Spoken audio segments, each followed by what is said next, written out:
on his forehead. Not quite done. Harry lifted his wand and wrote something in fiery letters in the air in front of himself. Then, moving the burning sign to hover over Snape's head, he modified the spell to not only follow the Potion Master wherever he went, but twisted it so that only the Potion Master himself could dispel it. Examining his handwork, he decided that the sign was a bit too hard to read in the bright sunlight. Changing the color of the flames slightly, the words "I'm a Death Eater" now shone a bright yellowish red. Hermione was right. It was amazing what a few hours of concentrated reading could teach a person. Nodding once, Harry closed the front door and leaned against it. Taking a deep breath, he called out for Kreacher. With a small pop, Kreacher appeared in front of Harry and bowed low. The elf refused to look at him. Nasty half-blood master. Call Kreacher? I did. Yes, Harry told him. I'm about to make your day, Kreacher. I want you to reset the wards on the noble house of Black. From this day on, no member of the Order of the Phoenix is allowed to enter this house. Only I, or those I designate, will be allowed entrance. The aged elf looked up at Harry with rheumy eyes. Filthy master would do this for Kreacher. No, your filthy master. Ah! Your master is doing this for both of us, Harry told him. No more hairy werewolf. No more blood traitors, Kreacher asked, his eyes wide with surprise. That's right. Seal the house. For now, only I may enter. Set the ward so that only those I invite into the house can cross the wards. Everyone else is to be forcefully ejected. Kreacher's face split into the ugliest smile Harry had ever seen. The elf's teeth were rotten and black, and his breath, when he let out a whoop of excitement, nearly bowled him over. Raising his gnarled arms, the elf mumbled something under his breath, then clapped twice. The house shook violently, and dust rained down on them. Harry grabbed the doorframe behind him to steady himself and wondered if the old house would collapse around them. When the shaking stopped, Kreacher hopped twice and spun around. "We'd be free of filthy, traitorous wizards!" he exclaimed. Then he looked up at Harry. "Except you, master." "We still have you," he muttered. "And I'm afraid you're stuck with me," Kreacher Harry said blandly. "Now then, a few new rules. You are not allowed to leave the house for any reason unless I tell you to go somewhere. Nor are you allowed to communicate with anyone outside this house unless I've given you permission to do so." Kreacher scowled. "I'm afraid it's going to get worse before I'm done," Harry told him, amused. "Mrs. Black's portrait will be removed." "No!" the elf protested loudly. "Filthy new master can't remove it." "I'm not going to remove it. You will. In exchange for doing this, I'm going to give it to you. Take it to your room and keep it. New muggle-loving master will give mistress to Kreacher," he asked, his ugly face full of hope. "Yes, but there will be a small modification made to it first." Turning, he approached the portrait and pulled back the moth-eaten curtains. "Mrs. Black," began her harangue, and Harry did roll his eyes. Lifting his wand, he applied the tip to Mrs. Black's screeching mouth and whispered a spell. "Cancelling the spell." He stepped back and frowned slightly. The spell had worked. Mrs. Black's mouth had been burned away, but the tip of his wand was larger than the area he'd meant to get rid of. As a result, Sirius's mother now had no nose and very little chin left, but at least she was silent. Sighing, Harry stepped away from the painting and waved Kreacher closer. "It's yours now. Take it down and get it out of here." The elf wasn't happy with his new master for many reasons, not the least of which being that he had mutilated his mistress. Grumbling under his breath about ugly scar-headed masters, he reached up and grabbed the painting. A sound much like fingernails on a chalkboard rang through the hall, and Harry clapped his hands over his ears. When the portrait finally came loose with a sucking pop, the frightful sound ended and Kreacher turned to face him, the painting held tightly to his small chest. "Kreacher will be taking this away," he said in a grumble. "Mistress would be very displeased by Kreacher's actions." Kreacher must punish himself now. "You will not punish yourself," Harry commanded in disgust. "Now go. I'll call you when I need you again." Kreacher bowed again, or tried to. The portrait made it rather awkward. He muttered to himself as he turned and popped away with a loud cracking sound. Harry frowned. He'd have to be very careful what orders he gave the elf. The evil-tempered creature was sneaky, and he knew if his instructions weren't specific, creature would interpret them as he chose. Shrugging the problem away for the moment, he bounded up the stairs and walked into one of the front bedrooms. Moving to the window, he opened it carefully, pulled aside the filthy curtains to look down at the lawn. What he saw nearly made him laugh out loud. Most of his victims were awake and struggling with their bonds. Mundungus Fletcher had obviously arrived late for the order meeting and now stood on the sidewalk, holding his sides and howling with laughter. A harsh word from Dumbledore had the squat, shabby man straightening and waving his wand. He released the headmaster first, then moved on to the others. When Snape stood up, he tried desperately to cover his nakedness. Tonks, seeing the flaming words hanging above the dark man's head,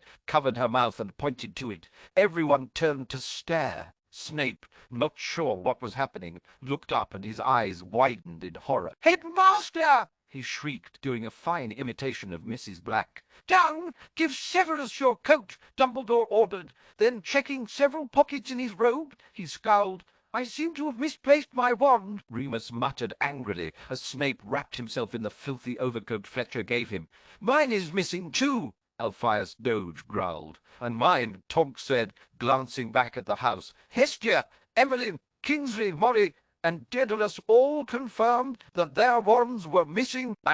"Alastor?" Dumbledore asked hopefully. "The kid disarmed me when I came up the stairs," Moody replied. "Isn't that interesting?" Snape sneered. "How is it your magical eye didn't see what the brat was doing?" "It did. Why didn't you warn us?" Molly asked angrily. "Because you didn't ask," he growled. "You kept sending people up to check on those missing, like a group of first years afraid of the dark. I must say, I found the whole thing very amusing." When Snape took a menacing step forward, Mad Eye tensed. "The Aurors are going to get you, boy. And about damn time, too," he snarled, staring the flaming words above the man's head. Snape spun towards Dumbledore. "Headmaster?" he asked fearfully. "Dung, dispel that, won't you?" Dumbledore asked, pointed at the floating words. "Shouldn't it have disappeared when I untied him?" Dung asked, scratching his head. When the headmaster only continued to stare at him and wait, he shrugged and raised his wand again. "Finite incantatem." Nothing happened. Dung stared down at his wand for a moment, gaping. "You must not have done it right," Snape said, gritting his teeth. "Try it again, you fool." Several attempts later, Dung lowered his wand, giving up. "It's no use," Moody laughed. "All right, Potter, what did you do?" he yelled. "I tied the spell to his own magical signature," came the answer. The members of the Order all spun around. There, in the upper window, stood Harry Potter, grinning impishly. "Very good, Potter. That's some tricky spell work," Moody complimented. Harry shrugged. "It's amazing what one can pick up in books." Moody slapped his knee and hooted with laughter.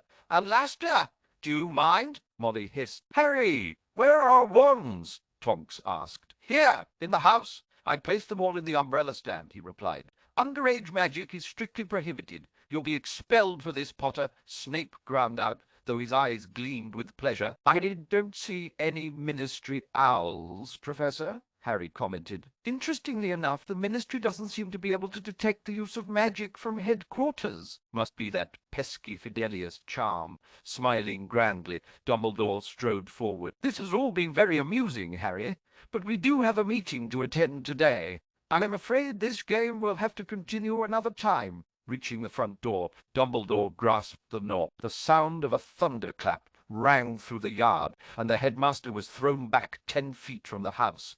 He crashed into Emmeline Vance, and both fell to the ground, hard. Into the silence that followed, Harry's laugh rang out. "I don't think so, Professor," he called down from the window. "It's my game, after all, and I want to keep playing." Shacklebolt and Tonks helped Dumbledore to his feet. Emmeline scrambled up on her own and brushed the dirt and dead grass from her robe. Dumbledore looked up at the boy in the window, his eyes wide.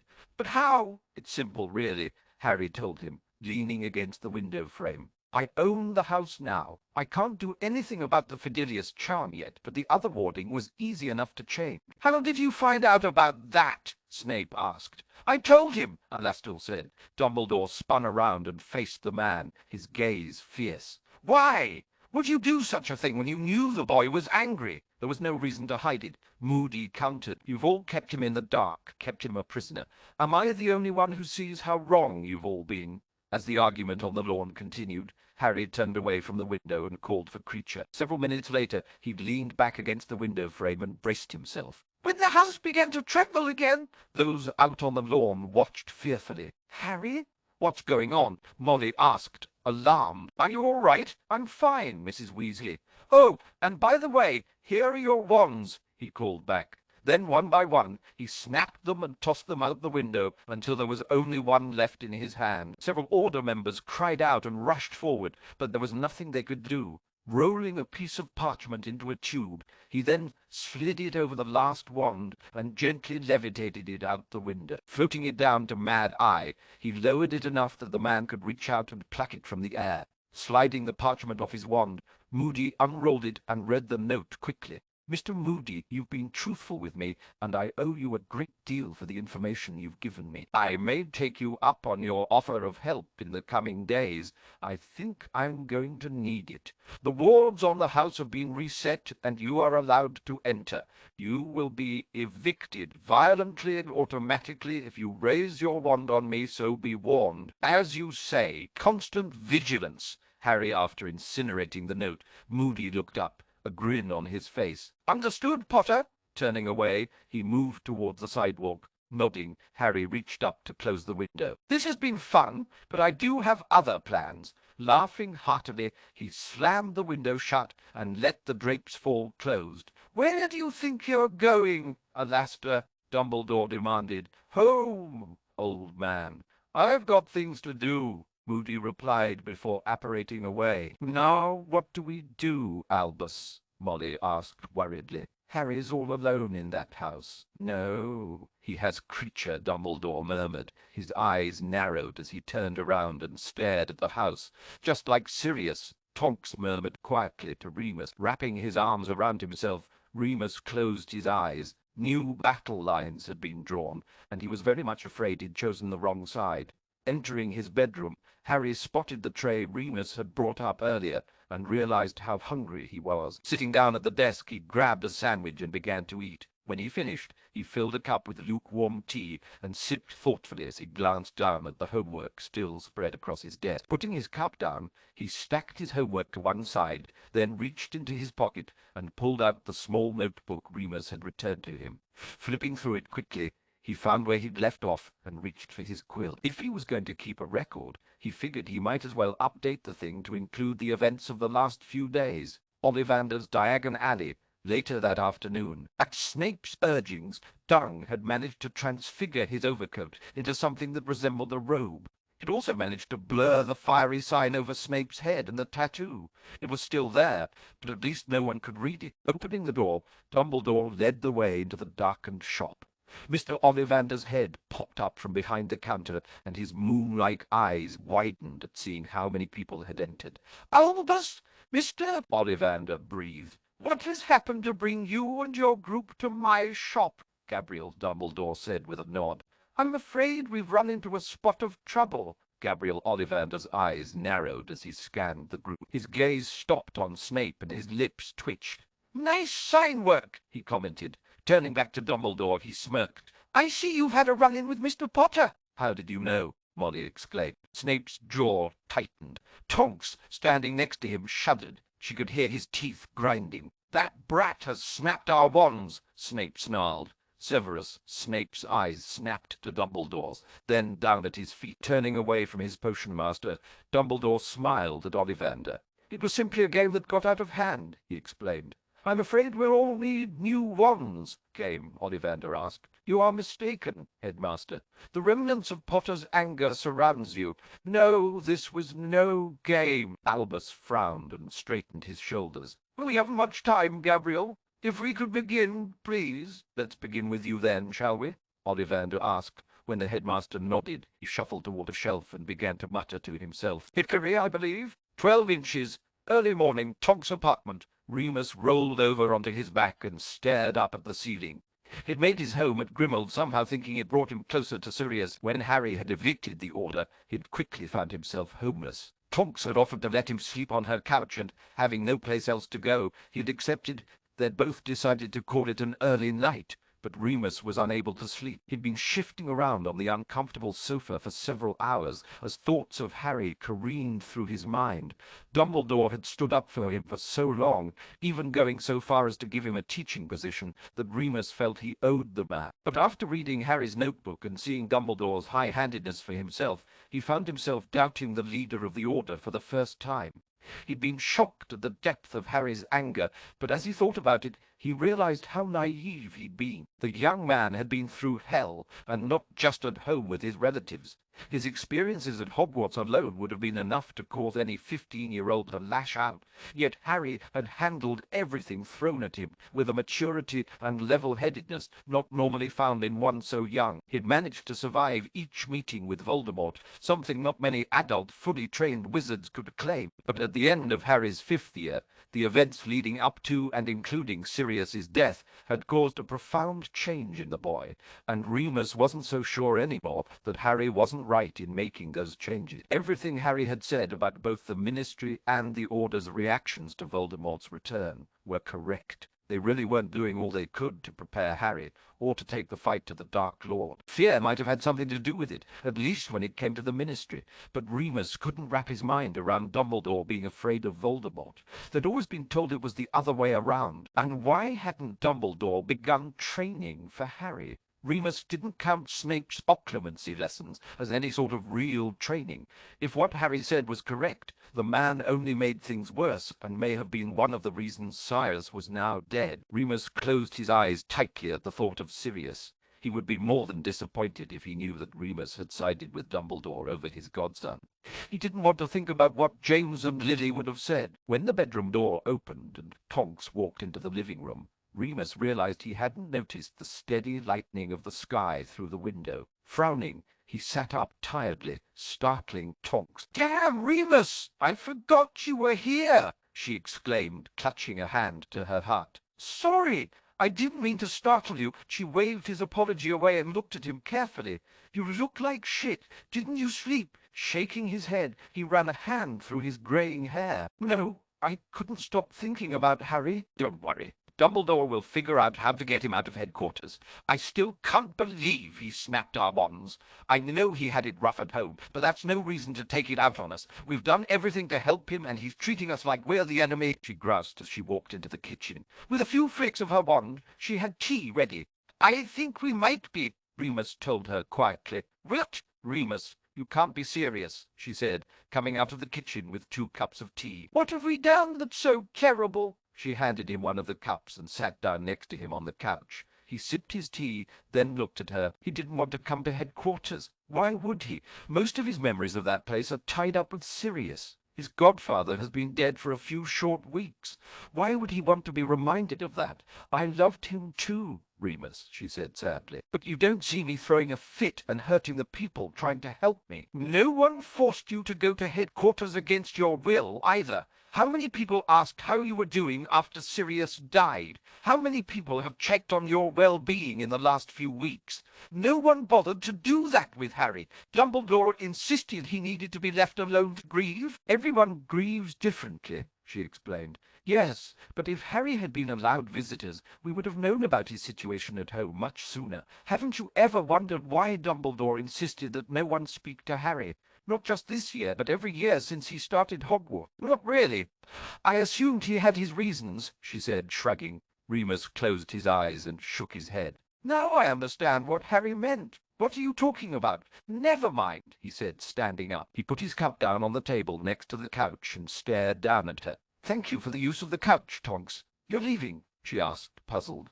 "Don't you want a shower or something?" "No, I need to leave," he said, walking to the front door and opening it. "Will I see you tonight?" He turned to face her. "I don't think so. I'll find somewhere else to stay. Goodbye, Tonks." Walking out, he closed the door softly behind him and made his way to the nearest apparition point. Tonks frowned at the closed door. Unsure of what she'd said to chase him off, she went back through the conversation in her mind.